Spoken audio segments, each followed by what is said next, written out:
देखिए, ऐसा है कि लालू प्रसाद यादव जी लंबे समय तक बिहार की राजनीति को दिशा देने का काम किया, लेकिन अब 15 साल के कार्यकाल में उन्होंने बिहार को कोई विकसित राज्य बनाने के लिए उनकी कोई परिकल्पना नहीं थी।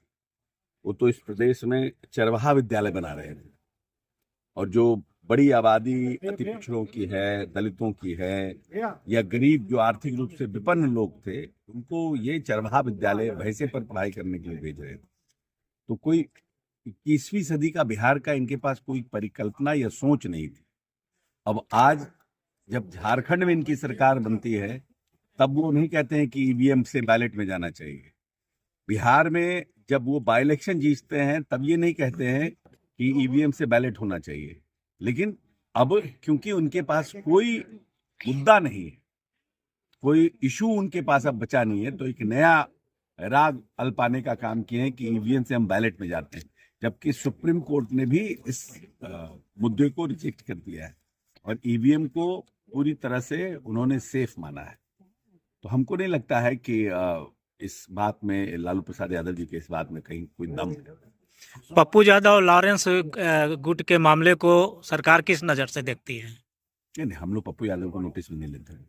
सुशासन की सरकार में जो अपराध है वो कम नहीं हो रहा है प्रतिदिन क्षेत्र, और आज औरंगाबाद में भी व्यापार मिलने लगे हैं लगता है। देखिए, हम ये ऐसा है कि घटनाएं कुछ हुई हैं, खास करके व्यापारी वर्ग के जो ज्वेलरी सेक्टर में लोग हैं, उनके यहाँ कुछ घटनाएं हुई हैं इधर रिसेंट, अगर आप देखिएगा 10-15 दिन। लेकिन 3-4 लोगों का जो विख्यात अपराधी थे, उन पर कार्रवाई भी हुई और कुछ बड़े अचीवमेंट्स भी हुए। हमको लगता है कि हमें 10-15 दिन और इंतजार करना चाहिए। सरकार और माननीय नेता का यूएसपी है लॉ एंड ऑर्डर, और हम चाहते हैं कि अगर देश पूरी दुनिया में सबसे तेज गति से बढ़ रहा है, तो बिहार देश में सबसे तेज गति से बढ़ रहा है। हम 11% के ग्रॉस एनुअल ग्रोथ रेट से बढ़ रहे हैं, तो निश्चित रूप से इसमें व्यापारियों का एक बड़ा योगदान है। और इस प्रदेश में व्यापारी सुरक्षित रहें, डॉक्टर, इंजीनियर्स, जो हमारे सिविल सोसाइटी के लोग हैं, वो सुरक्षित रहें, ये हमारी प्रायोरिटी है और हम लोग उस पर काम कर रहे हैं। हम समझते हैं कि ठीक है, कभी कभी ग्राफ बढ़ता है, घटता है, लेकिन बेसिक्स हमारा करेक्ट है। हम कोई सरकार संरक्षित अपराधी को संरक्षण नहीं देते, और कोई भी ऐसा इंसिडेंट नहीं है जिसमें हमारे पार्टी से रिलेटेड कोई एमएलए, कोई एमपी, कोई मंत्री किसी अपराधी को संरक्षण दे रहा हो या उसके पक्ष में पैरवी कर रहा है।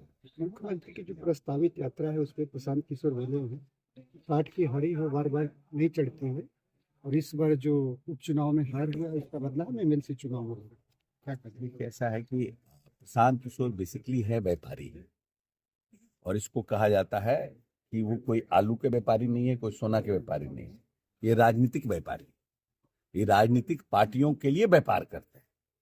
लेकिन कभी सुबह उठ करके उनको सपना आया कि इस व्यापारी क्यों बने, हम क्यों नहीं नेता ही बन जाए, तो उन्होंने इस प्रदेश में पार्टी लॉन्च कर दी। लेकिन इस बाय इलेक्शन में जनता ने उनको यह एहसास करा दिया है कि उनकी स्थिति क्या है। अब है कि कुछ भी बोलते हैं।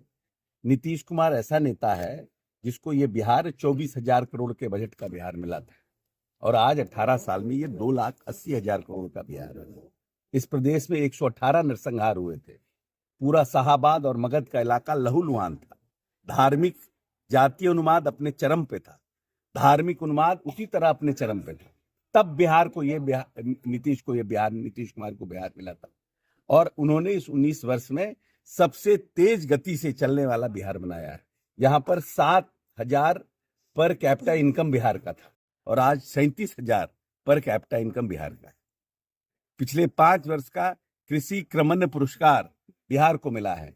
हमने धान की खेती में दुगना, मक्का की खेती में 1.5 गुना, दलहन की खेतों में हमने दुगना उत्पादन करने का काम किया है। हर क्षेत्र में जब नेता आए थे तो यहाँ पर मात्र 8,000 किलोमीटर पक्की सड़कें थी, और यहाँ पर पीएमजीएसवाई से भारत सरकार की एजेंसी काम करती थी, और आज एमएमजेएसवाई और 118 किलोमीटर पक्की सड़कें हैं।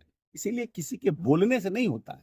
अब कोई आदमी कहीं से चला जाए, पैरासूट से कुर्ता पजामा पहन के उतर जाए, कहे कि हम यहाँ के नेता हैं, जिनका कोई लेना न देना है, कभी उन्होंने कोई काम नहीं किया, क्योंकि वो राजनीतिक दल के लिए काम करते रहे हैं कर्नाटक से लेकर अमेरिका तक, तो उनको लगता है कि हम बिहार में नेता बन जाएंगे।